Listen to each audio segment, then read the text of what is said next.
우리가 부동산학 개론에서 다루는 내용의 80%는 이론적인 부분이 먼저 발표된 것이 아니라 수리적 개념이 논문으로 먼저 발표된 겁니다.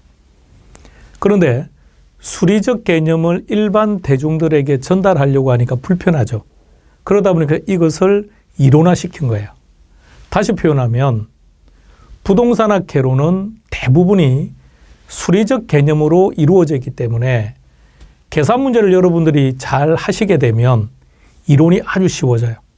그래서 시험 문제의 특징은 자, A 파트는 계산 문제, B 파트는 이론 문제로 출제되는 것이 아니라 한 해는 이론, 그 다음에는 이 파트가 계산 문제로 나와요. 계산 문제로 출제되면 또 한 해 지나면 또 이론. 근데 여기서 개론에서 다루는 이론들은 이거는 법이 아니죠. 법이 아니다 보니까 곳곳에서 추상적인 느낌들이 많을 겁니다. 근데 그 추상적인 느낌들은 계산 문제를 통해서 완전히 해결할 수 있습니다. 수리적 개념이 주어지면 이게 추상적일 수가 없죠.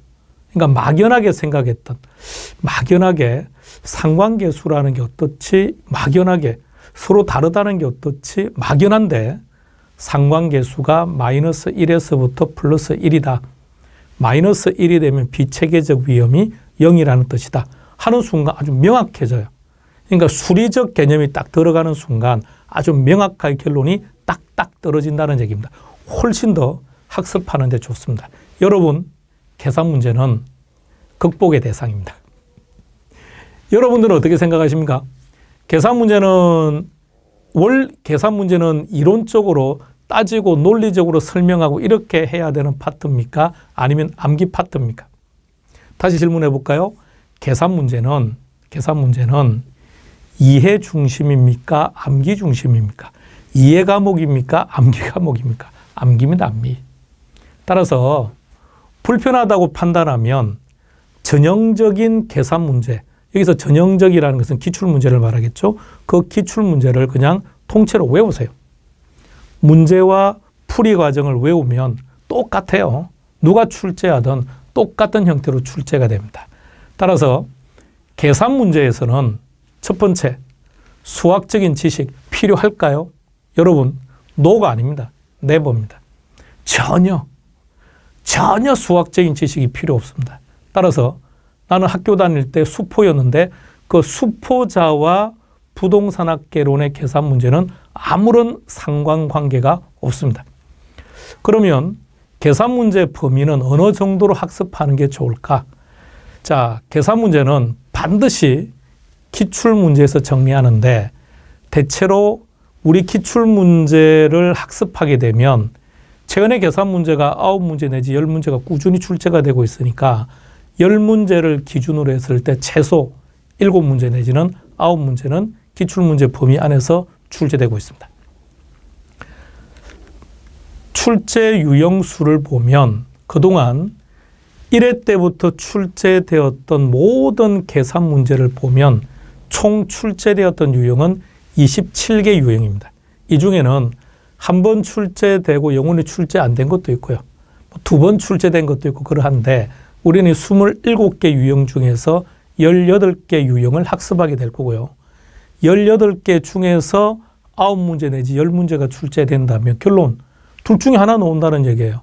둘 중에 하나가 놓은다는 얘기니까 그렇다면 이 정도 내용은 학습해 두는 게 좋다는 얘기입니다.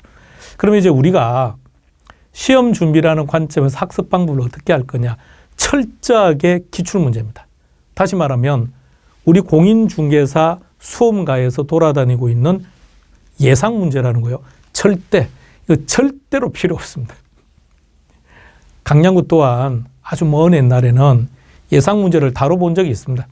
그러면 그 예상문제 속에서 또 한두 문제가 나와요. 근데 문제는 그게 중요한 게 아닙니다.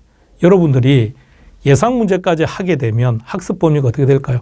무한정 넓어져요. 이건 정말 무의미한 학습 방법입니다. 따라서 학습 방법은, 계산 문제의 학습 방법은 절대 기출문제를 벗어나서는 안 됩니다.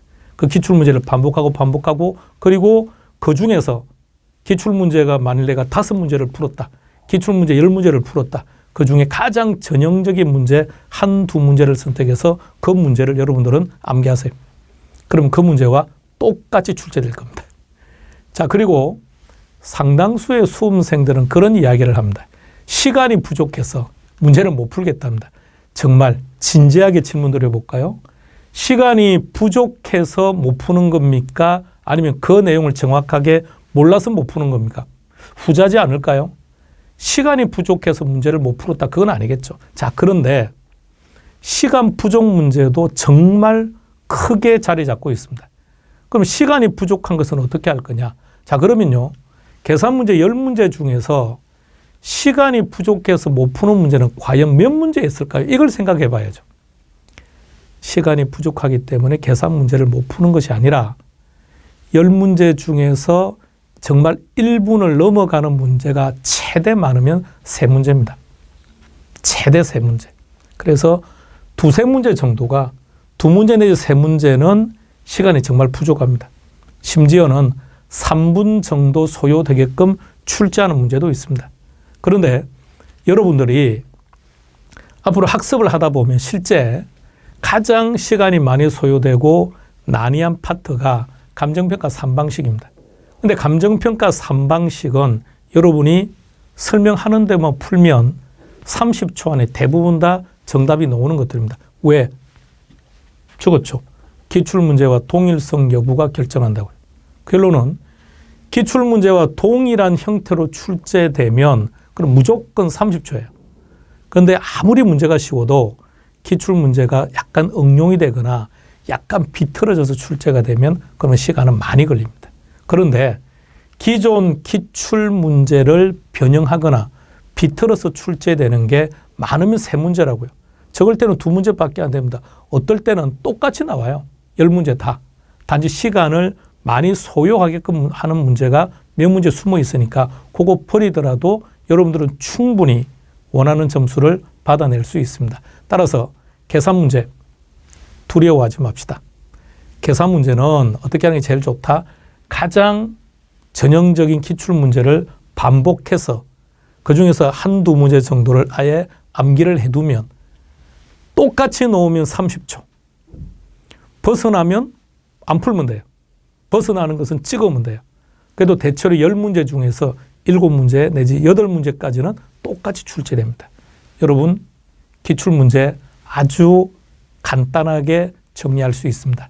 따라서 어렵다 생각하지 마시고 함께 정리하다 보면 쉬워질 겁니다. 계산 문제 충분히 극복 가능합니다. 화이팅!